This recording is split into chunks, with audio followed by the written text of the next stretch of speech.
Gusti Putri ki rawuh lho to, rawuh tenan to. Monggo monggo Gusti Putri katuran lenggah. Hah, niki mau nambah kaya mau ndamelangan suka, Ndara. Sampun. Ji. Iki pungkasan ning aku papan ning kabupaten. Aku iki dinaku bakal ninggalake kabupaten. Aku susah mergo karo pepisahan lawan duwe iki. Lho. Jenengan anggenipun ngendika kok aneh-aneh to, Ndara? Aku kabeh iki mau diwiti nalikane kono Sumedang semoga aku ora terima aku. Dan saya perangan lawan ngomong darat. Tapi aku kalah sih. Jenengan kalah, Ndara. Ora perkara kalah sing tak gladi. Lajeng Dan saya temukan paman Brojonata. Ini wis wani nama marang aku nembung Trisno nglawan aku. Aku mongso irang. Kulo ning papan iki. Aku titip nawale iki kagem Romo. Aturke nglawan Romo. genipun kula matur dos pundi lho, Ndara? Cukup aturke nawale iki suwatu. Aku yen tolong Gusti iki aku ninggalke kademanganku. Tio. Paman kene kabeh marang Gusti. Ojo nganti keluar lan jero bulan iki. Nalikan aku ninggalke kadipaten mati. Aku ngerti ramalan ibu bakal putus pekan iki. Ojo gedhan gue lelati marang Romo lagi. Boten, Ndara. Nanging namun kados putus kok, Ndara. Ndara wis mati. Loh, Ndara, tolong! Tolong, Ndara, tolong! Walah. Tolong cilaka niki, Ndara, cilaka.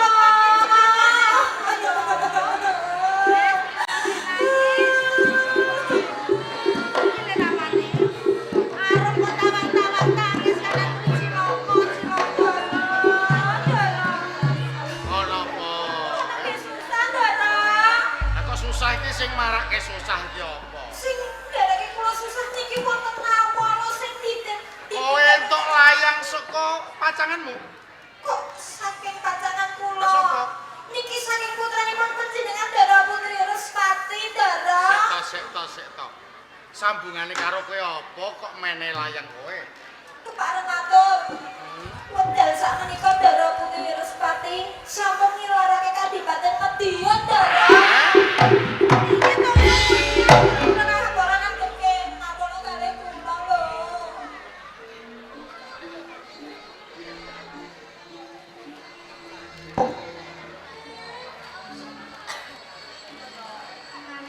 Atur dateng Romo dalah ibu. Romo, kula nyuwun pangapunten sadèrèngipun. Amargi wonten mancai dawuhipun panjenengan Romo. Nalikane kula raposo perang tanding kalih tiyang-tiyang barat. Kelampahan kula kawon Romo. Nanging ingkang kula grani boten perkawis angin kula kawon. Nanging Romo, tansaya tumindaipun paman Brojonata. Sampun wantun nembung tresna dhumateng kula Romo. Rumaos dipun wirangaken dening paman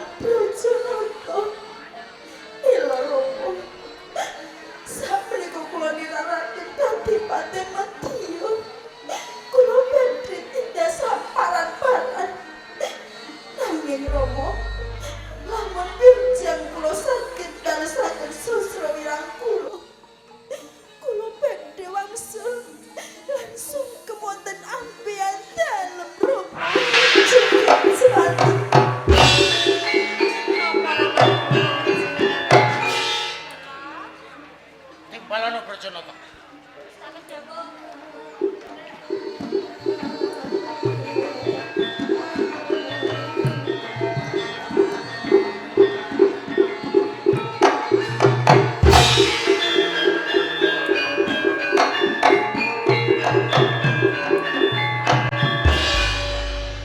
Wis kegeden rumangsa dumeh sira ndak sampiri pangkat lan derajat. Nyuwun pangapunten. Kula boten pangertosi kula pesaken Kanjeng. Pengen ngerti? Wacanen awal.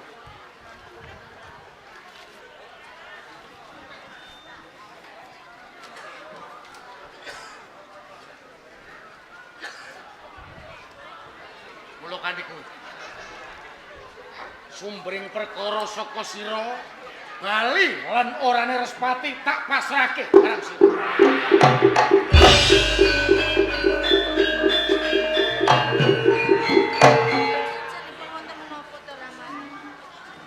Kula ingkang sowan.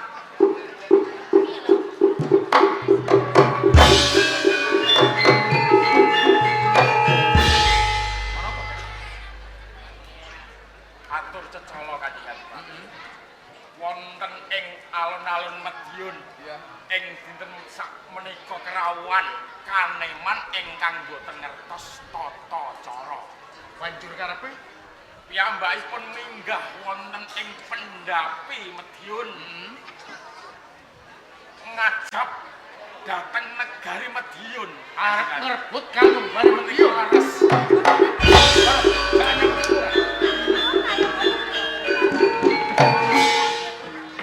Yen pancen wani munggah ana ing pendopo negara Madiun.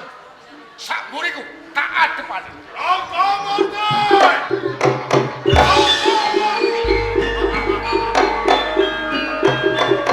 Dimas beneran aku bisa ketemu ijen padha ijen karo kowe Rangga. Sadurunge aku takon sapa trani kowe. Aku Cendana, murid saka ing Gunung Raung. Apa bener kowe sing kepengin ngrubahake Kadipaten Madiun? Ora tak selai ngaka para dina iki. Aku diutus lan Bapa Sibarga supaya numpes kelon murid ing Pertapan Putat Selatan. Ana waton bisa nanging yen ora bisa aja takon dosa. Kok kene papan iki.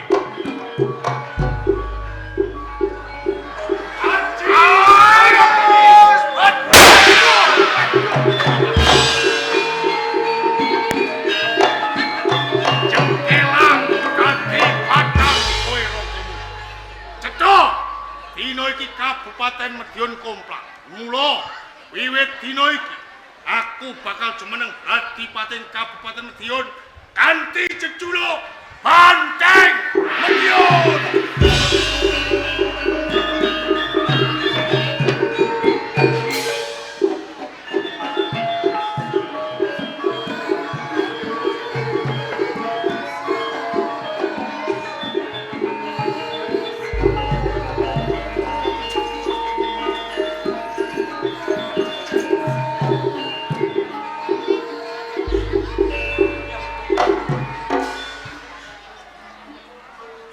Engkang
umroh kang di dalan iki perkarane rampung. Kanthi dalan aku mati. Aku ora bakal ngrasake kabeh lakon iki, Romo. Kula nyuwun pangapunten. Kula Respati nyuwun pamit menjeh.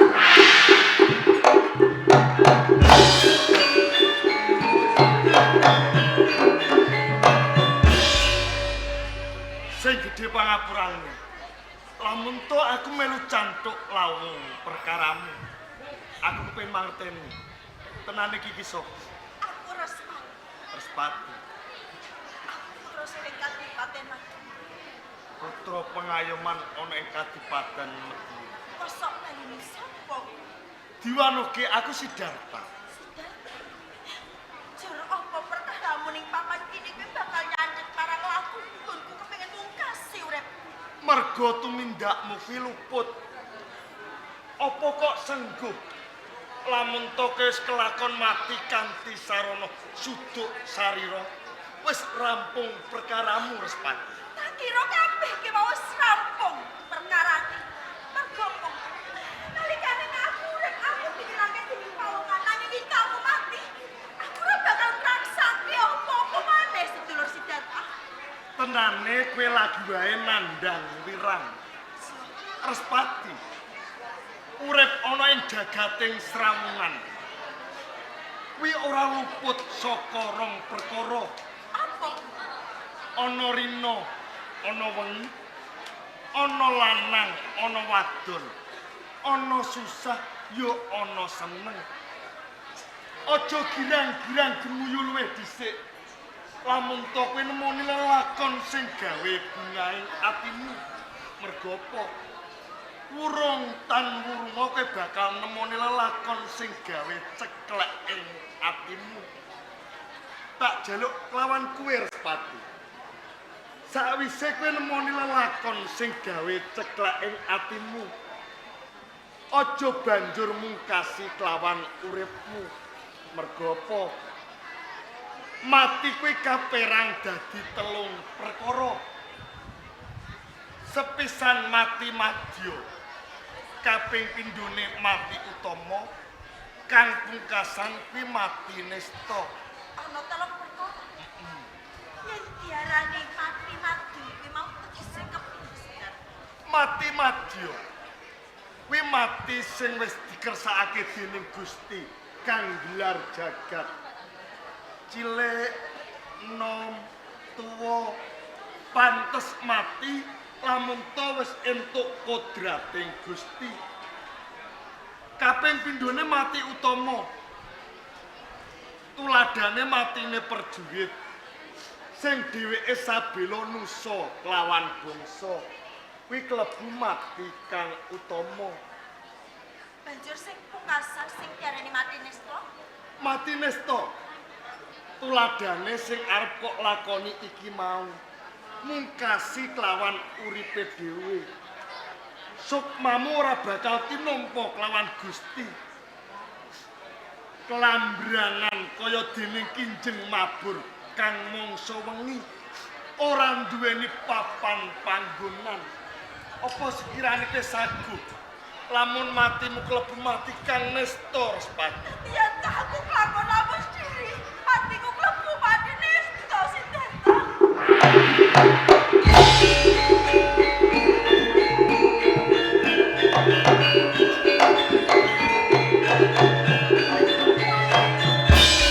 Sebelum Sidarta lamun aku ora mati. Jur aku kudu tumindak apa? Alikane aku urip ning jagating pemadhel kasunyatane atiku isine wong newangsa. Jur aku kudu kepiye Sidarta? Yo. Sakwise aku mangerteni. Kowe nandhang panelongso sing kaya ngono. Jujur ayune kowe ketemu kelawan aku Respati. Ning kene aku bakal paring tetulung kelawan kowe. Kanggo malesna sastra wirangmu. Senajan to kowe wanita, kowe kudu duweni aji jaya kawijaya. Apa sekirane kowe saksi? tenan. Kabeh ucapmu bisa tau geni. Aku sanggup. Aku sanggup Sinten. Yen kaya ngono, Respati, ora ana sapa-sapa. Mung aku sing golowentah lawan kowe. Redene aku pinangka siswa ana ing pertapan Putat Selawe. Bebarengan kelawan aku munggah ana ing pertapan Putat Selawe. Panyeswane pertapan Putat Selawe. Ayo, Yen kaya Respati. ngono ya ayo Kakak.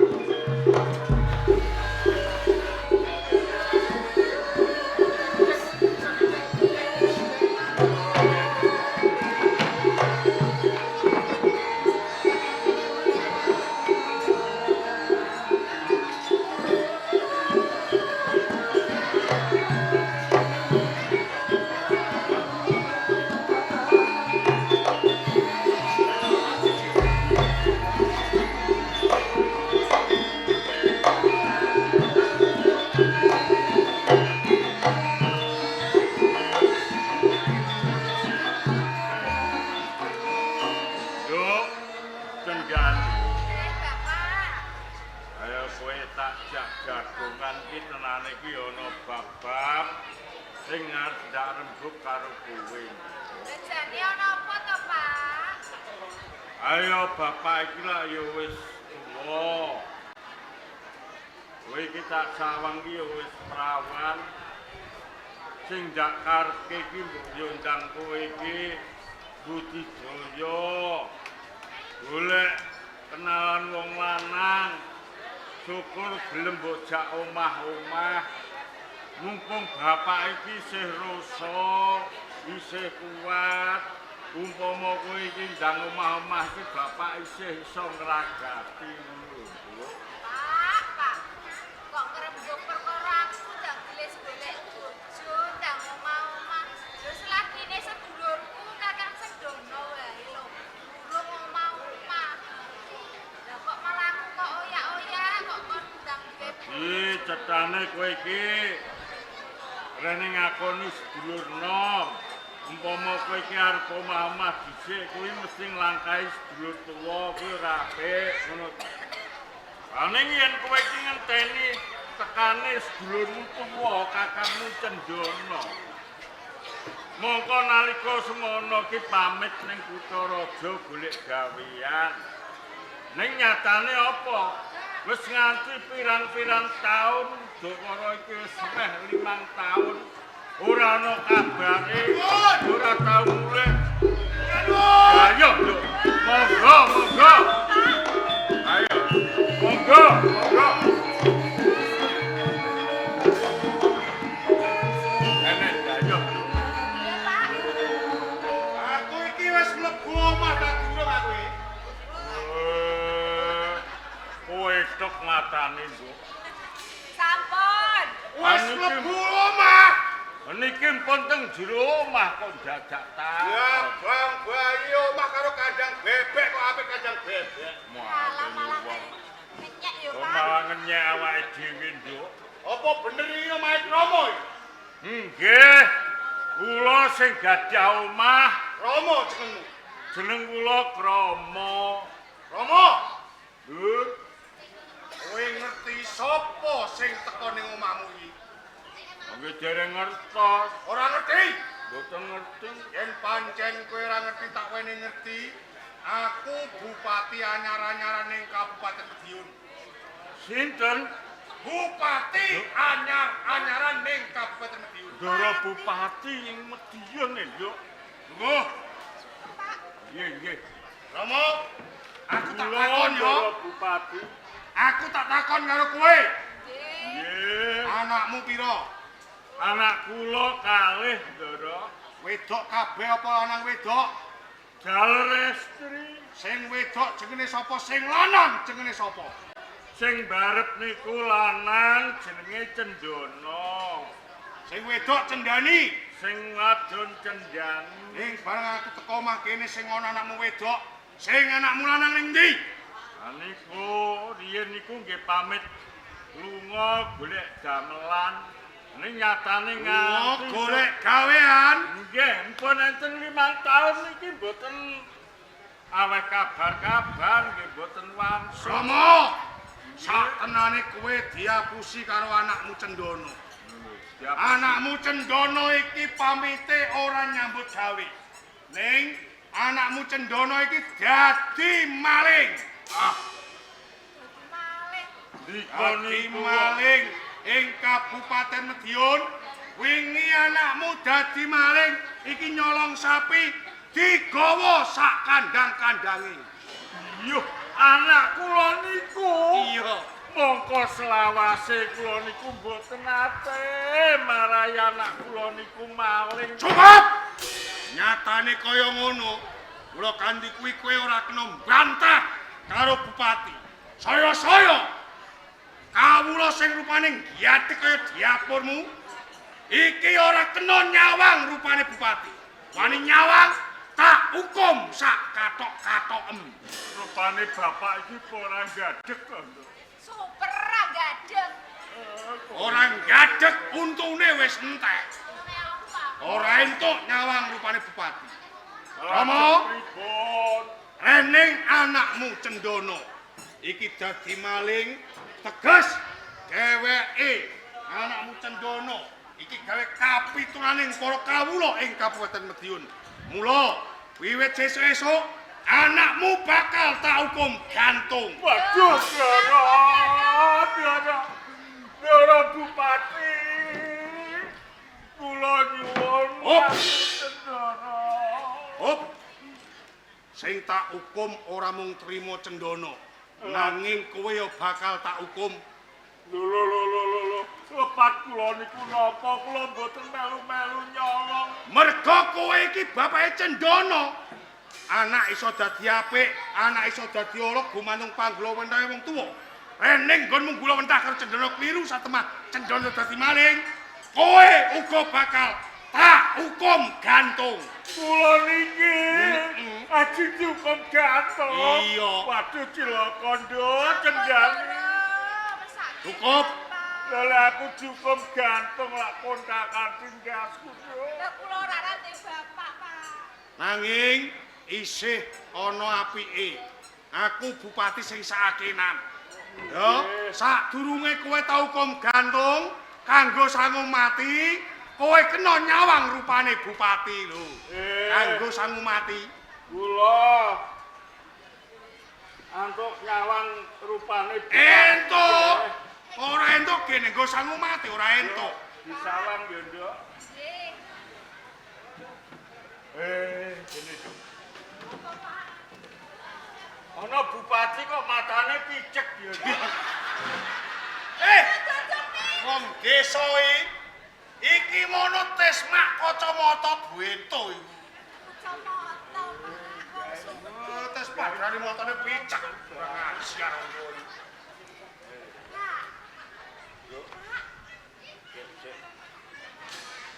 Aku kuwi yen wonge cah iki yo isih samar. Ning tak rungokke suarane. Kaya-kaya kok aku eling. Ya iya lho, Pak. Ayo tak rungokke omongane suarane. Men cetha. Coba. Tak bukake pesmake ya, Pak. Nah, bukan krana matane iki bukan. Kacamata. Ya. Amit ya, Doro. Angel apa kowe? Boten. Malah gredeg kok Pak wedi. Pun kereng-kereng to, Ndoro. Amit, Doro. Ya sing aku mau, Pak. Kowe iki yo ngono kok. Amit, Doro. Yo. Sing hati-hati sopan santun lho. Aja nganti apa-apa raine bupati. Sikil malah gelem.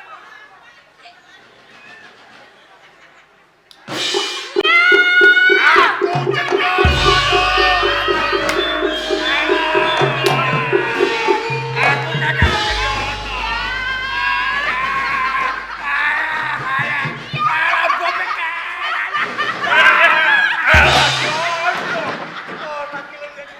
Kendali, anger kuwi, Nduk.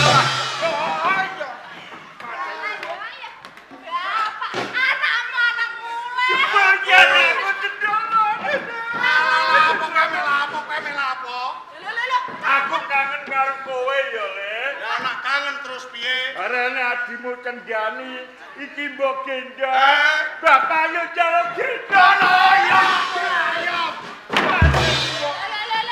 Kakak. Rupane kaya curut ane njok gendong barang. Kok malah mbok blejakno. Wong lanang kok njaluk gendong iki ngopo to, Pak?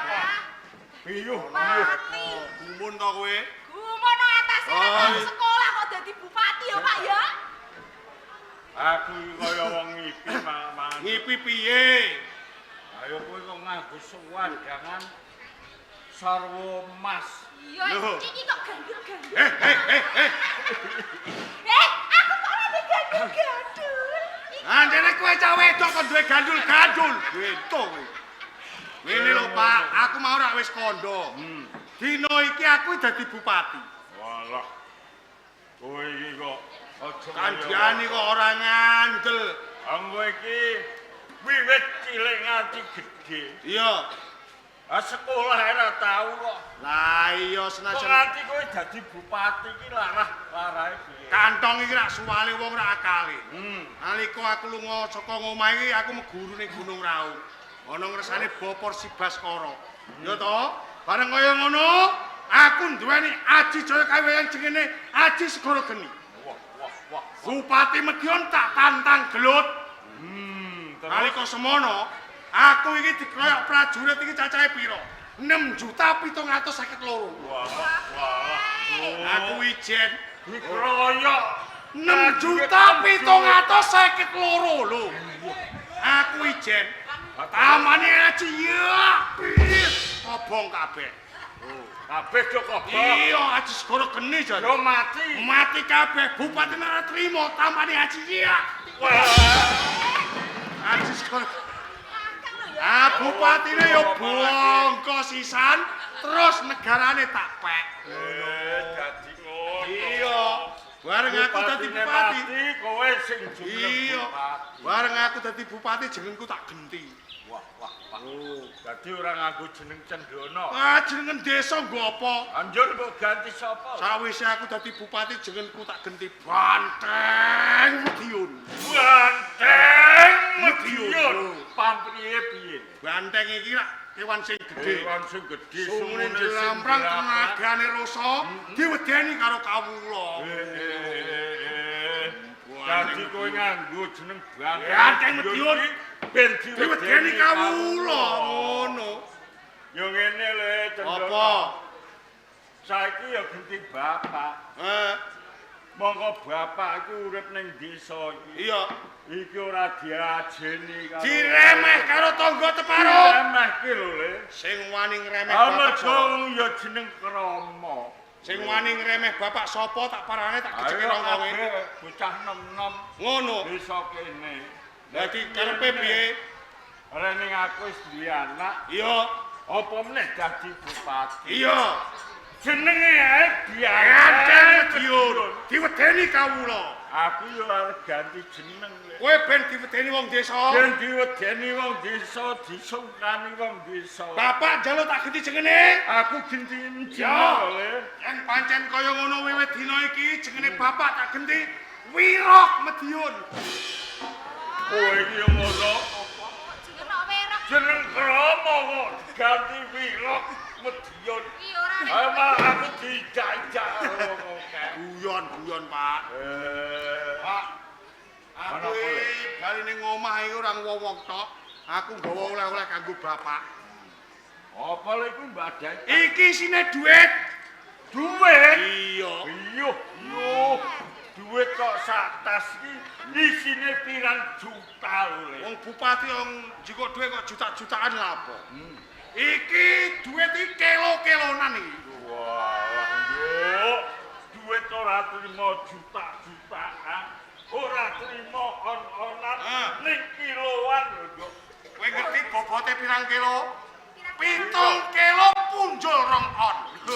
Kandhane. Wabut iki. Wabot iki. 7 kilo punjul. Iya, pengen ta ora dhuwit 7 kilo punjul 2 on. Ayo selawase urip. Bapak iku ora tau nyekel dhuwit. Kok cilike 100.000. Ayo. 100.000. Ini yen pancen bapak kepengin dhuwit iki Iya. Ana tata carane. Carane piye? Kowe kok kono. Aku kok kene. Iya. Tamani lho ya. Iya. Engko terus gelundung kaya kiper ngono lho ya. Iya. Iya.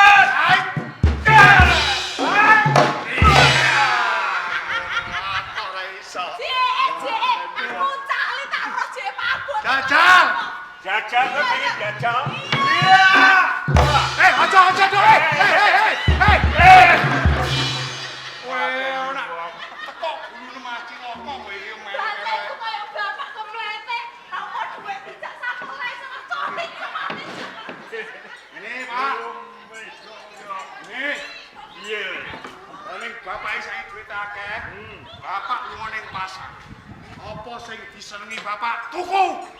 Apa sing tak senengi? Dituku sing kabeh. tak karepe dituku. Kok kira-kira duite isih? Pasare tuku sisan.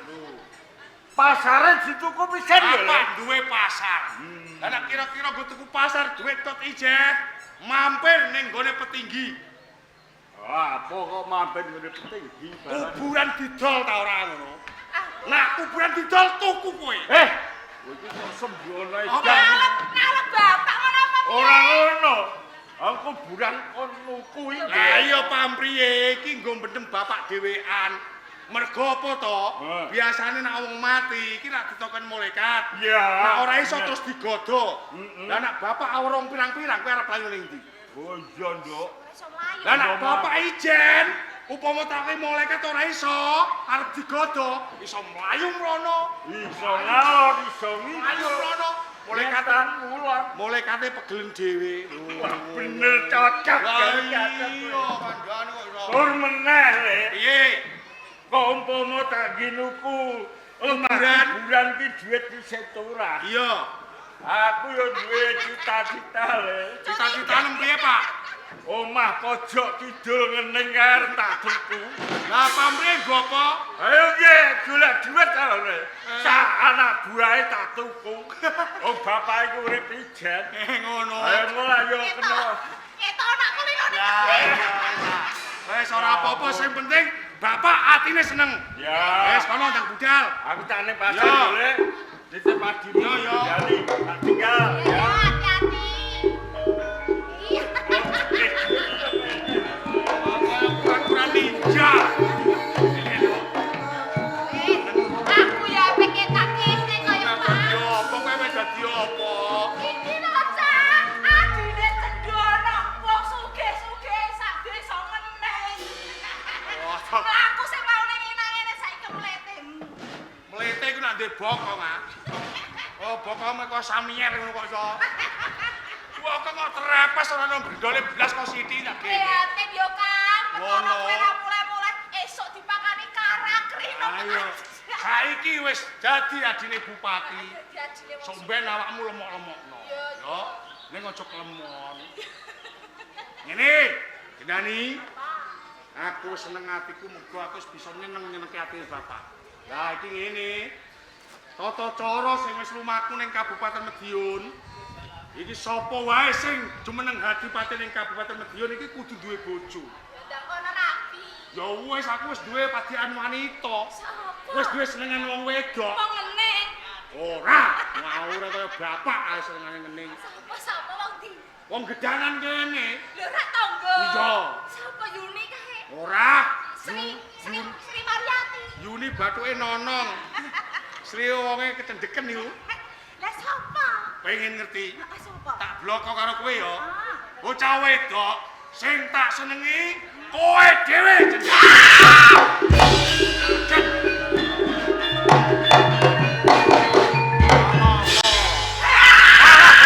Alah. Geget iki wong ae. Laire kuwi biyen bareng gledek ngono piye. Wis. Kowe iki kok gegeti aku gawe. Kok kaget ngopo?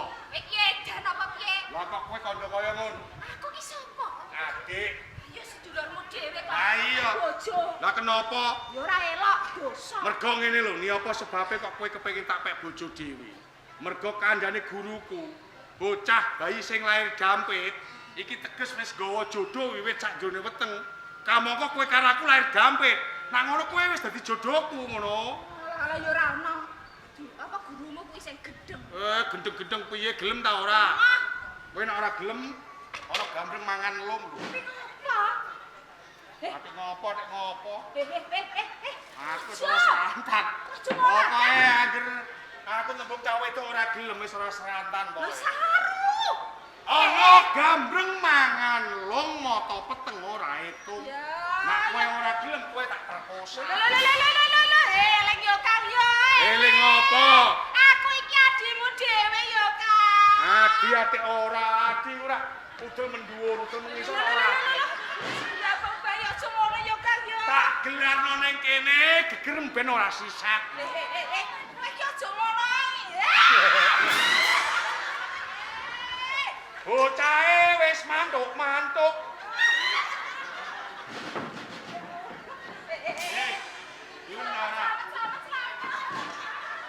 Selamat apa aja kuwatir cong sida.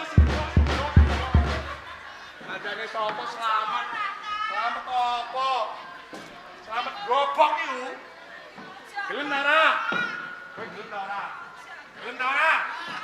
Nah, kowe ora gelem ning papan tilik kapekso, aku tetego lan mentolong karo kowe.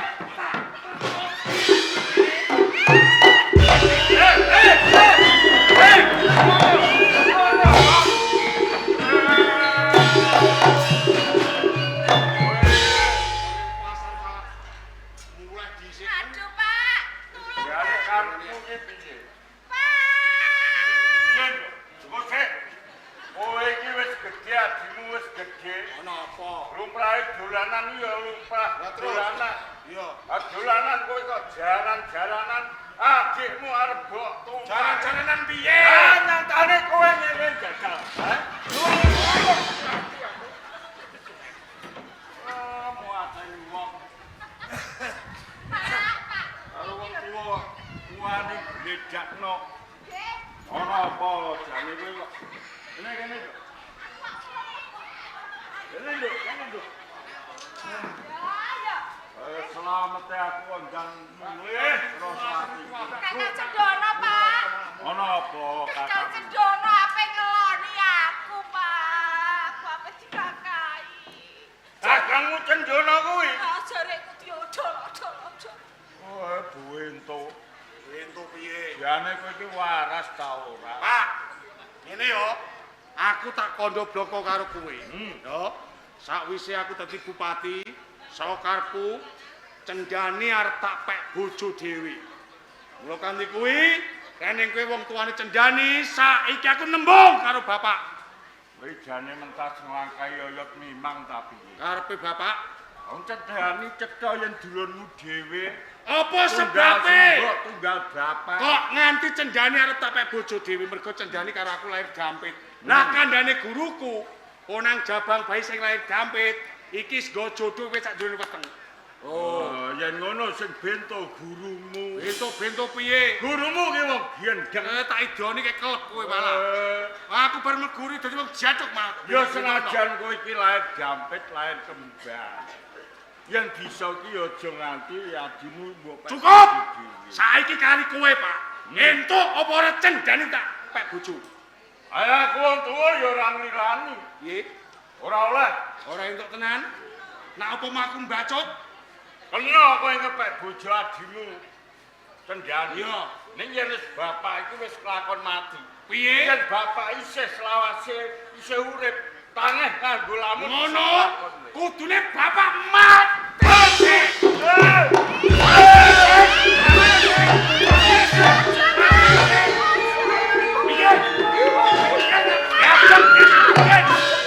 Kowe mikir ora? Aduh ora oleh Cendana. Saiki kali kowe, Pak. Saiki kali kowe. Mikir kowe. Ora. Arpo dikoyo apa aku moh yen kon kabeh. Wiwit cilik nganti aku gedhe ora tau njaluk karo bapak. Saiki aku njaluk sepisan.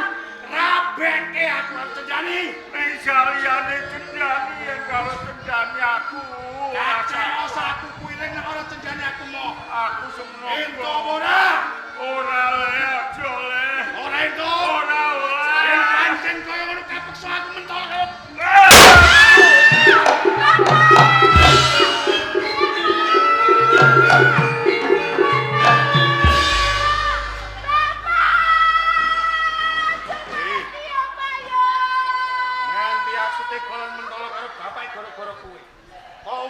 gelem tak pek bojo ora bakal kedadian kaya ngene. Saiki kali kowe gelem tak pek bojo ora? Ora gelem? Yen ora gelem tak perong irungmu. Ben dadi bocah gerumpung ora payu rabi ya lah. Heh? Gelem ta ora? Ora patek ndungu sing banter. Sing banter! Sing banter! Iya! Ora ngono ben krungu.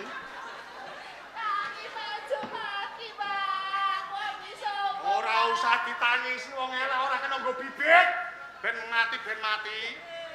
Ini mergo kowe karo aku iki arep dadi bojo, arep dadi nganten, aku tak njaluk pangestu karo bapak, ya. Lajeng bapak wis mati, tak njaluk pangestu aku. Pak, sesuk aku arep rabi karo Cenjani dadi nganten karo Cenjani, mula aku njaluk pangestumu ya, Pak.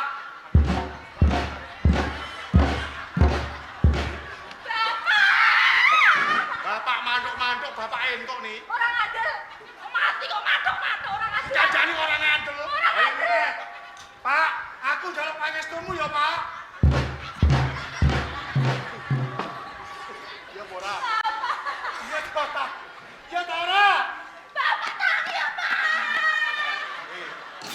Apa sebabnya kok nganti bapak iso manduk-manduk? Mergo tak anduk-anduk nang ngene. Wes ora usah kuwatir, ora usah sedih. Yo, ini mergo kowe wis sanggup, kowe arep tak pek bojo, sadurunge kowe tak boyong ning Kabupaten Madiun, kowe njaluk apa tak turuti. Iya. Yo wis, ning kene jalukku mung siji. Apa, Nduk? Aku jaluk Pak.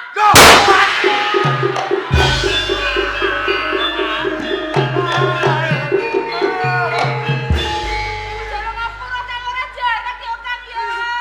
Ora jarak apa mau coblos ora jarak. Aduh. Bingung sampean meksa aku terus. Dadi wong jatuh ke mau sedilu cacak. Aduh. Iya, Dok. Nih, aku lilo lan lega mati sawa tanganmu. Mbok menawa kabeh kuwi mau mungguh kowe ing pakarti mergo aku anak sing duraka. Aku wani mateni karo wong tuwa. Aku tak njaluk ngapura karo bapak ya, Nduk. Pak. Aku njaluk ngapura ya, Pak. Aduh. Bapak, aku melu kowe ya, Pak. Bapak! Aku melu kowe ya, Pak. Ora butuh.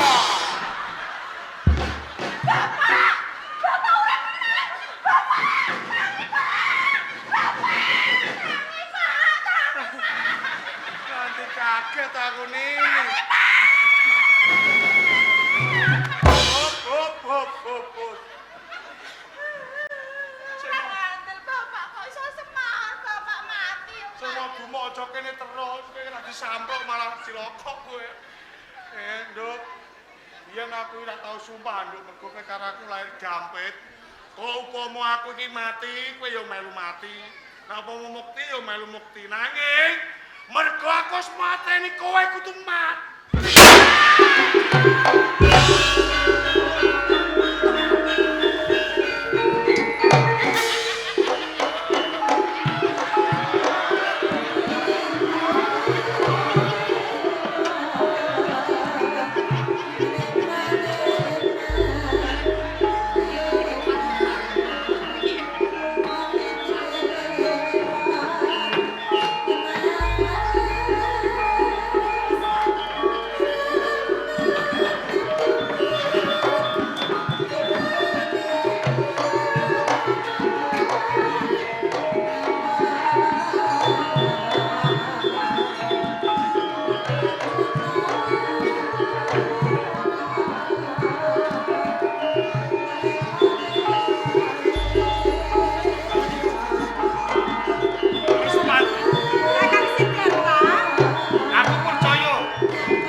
Aji brojomu. Iya, Kakang. Yen kaya ngono aku kepengin weruh. Kayak ana wit kang gedhe. Coba tampani Aji Jaya Kawijayan terus pati. Tak coba ya Kakang, sawangan saka ngono ya Kakang.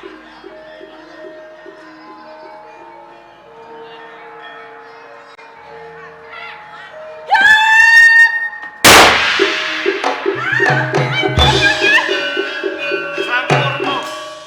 Iso Kakang? Iya.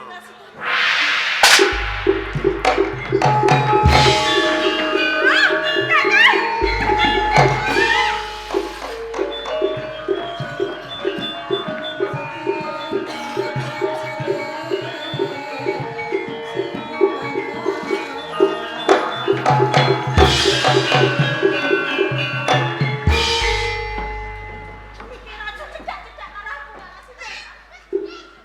Aku kudu sumingkir. Yen tak sawan. Salah kowe. Wis ajak serik lawan aku enggal mustika sari. Aku kepen mangerteni. Panjenengan kok lan luput. Sak temah kowe enggal lawan aku. Jadi sampean aku maksani opo luput karo aku, Kakang. Yang pancen aku ini salah lawan kowe. Coba dina iki dumun ana ngendi salah lawan kowe Endang Mustika Sari. Babar pisan. Sampean tegelan betulan nyanati marang katresnanku Kakang Siddhartha. Lho gini kowe ngucap sing kaya ngono Yo Endang. kene ora Kakang. Nanti mripatku ki ora nyirani kali iki Kakang. Sampean rangkulan lan Respati. Apa iki dino sampean wis ana sambungan tresna lan Respati Kakang. Cok kene Kakang Siddhartha. Tenane ke Sujono kelawan aku. Yo kene ora. Endang Mustika Sari. Nganti aku rerangkulan kelawan Respati. Wis mangerteni dhewe. Sopo Respati? Kae sesuk anyar ana ing pertapan Kutat Selawe. Rino lan wengine sing gulu mentah kuwi aku. Dheweke sampurna anggone ngejakno Aji Jaya Kawijayan. Ora jinarakan rangkul kelawan aku. Kok menawa dheweke rumangsa bunga atine. Apa aku salah? Sampeyan asa dadak ngapusi marang aku. Aku ngerti iki. Kalau harus panik iki mulai anyar ana iki. Iki ora kaya ngono cacakane Kakang. Apa sampeyan bisa ngajeni kaya aku? Kalau aku ngerti kedadian sing kaya ngene. Loro anakku kadang berkumpul. Sampeyan ki ngalasi banget tak tresnane Kakang Siddhartha. Prabedane kelawan aku Endang Mustika Sari. Pepujaning atiku. Wanita sing dadi telenging atiku. Mung sawiji Endang Mustika Sari. Goro. Kalau tresna mulai musik badan marang aku. Mesti wae tumindak ora kaya ngono karo aku Kakang Siddhartha. Kena ora percaya kelawan aku. Nanging mungkin aku bakal sumpah ana ing pengarepanmu. Sineksenan bumi lan langit. Lamun Siddhartha ing bisuke ora kelakon bebujuan kelawan Endang Mustika Sari. Luwih becik tumekaning pati Endang Mustika Sari.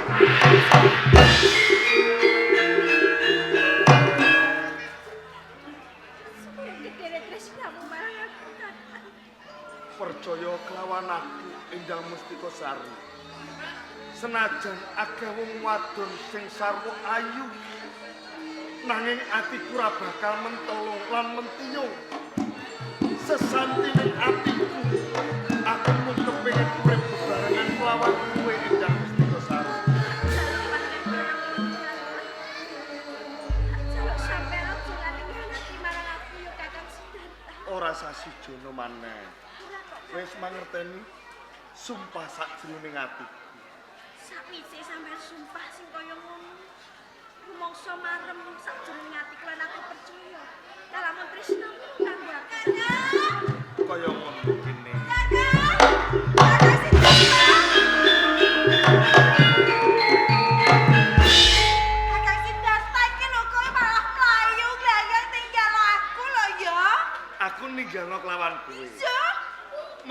ana perkara sing kudu tak rampungke, sing gedhe pangapurane. Ono kakak. Heeh. Iki wis rampung perkarane. Tak kira wis rampung. Wis rampung tenan. Heeh. Ya ngono ini wis kebeneran yo kakak. Lah yo mesti yo. Iya, Direspati.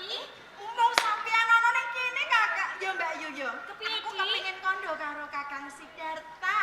Sedikit lah wae. Mumpung sampeyan ning kene pinangka dadi pasuksen Mbak Yu. Aku dadi pasuksen. Iya, ora apa-apa ya Mbak Wis Yu. wis ora apa-apa. Sampeyan ndak bloko karo Kakang Sidarta iki jane ora apa. Nek didungokke ya. Ini lho Kakang Sidarta aku arep kondo karo sampeyan. Biyen aku bodoh. Heeh. Nanti bisa pinter mergo saka sampeyan. Aku Heeh. dimatke to Kakak. Tak rungokke, tak matke. Nah, biyen aku bodoh bisa pinter mergo sampeyan sing minterke Kakak. Iya. Nalikane aku mahasiswa ana ing pertapan Kutat Selawe, aku sing mau durung duweni Aji Brajamukti, kelakon duweni Aji Brajamukti, ya sampeyan sing gladi kelawan aku, Kakak. Mula ning papan kene aku kepengin sesulih tak karo sampeyan. Aku ora kepengin bondo donya. Saya-saya Respati. Wis pantes lamun to urip kuwi tetulung sesama samaning dumadi.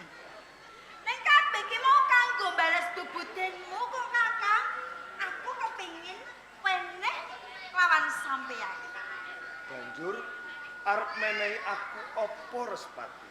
Ento tak pene wujud duit urung tanurungo saya suwe sayane bakal entek. Iya to Kakang? Bener ora kleru. Ning papan ini wiwit pucuk ing rambut nganti pucuk ing jempolan sikil. Sakutuwe bakal tak pasrahke karo sampeyan, Kakang.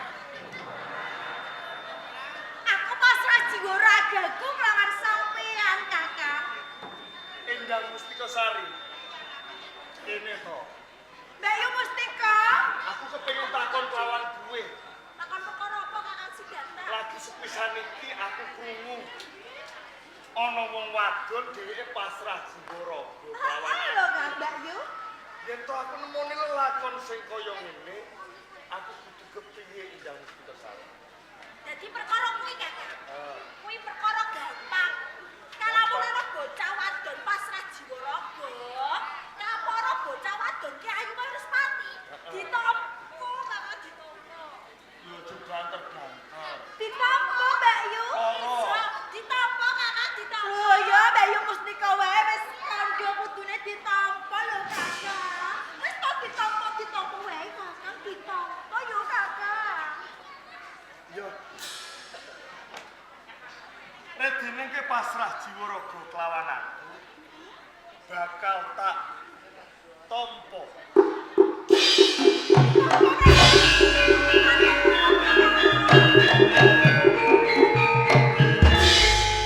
Kakang Sidarta.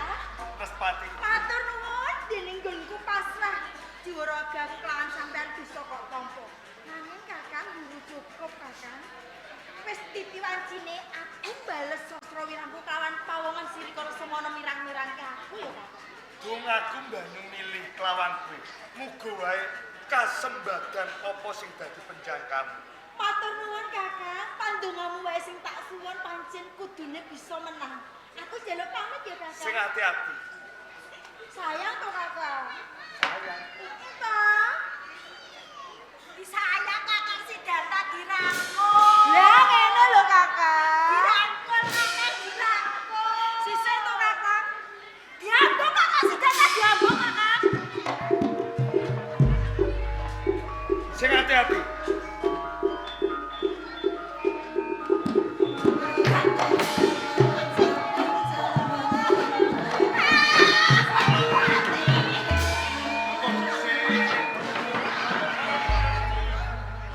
Bunuh diri aja lah Kakang. Aku mau bunuh kowe.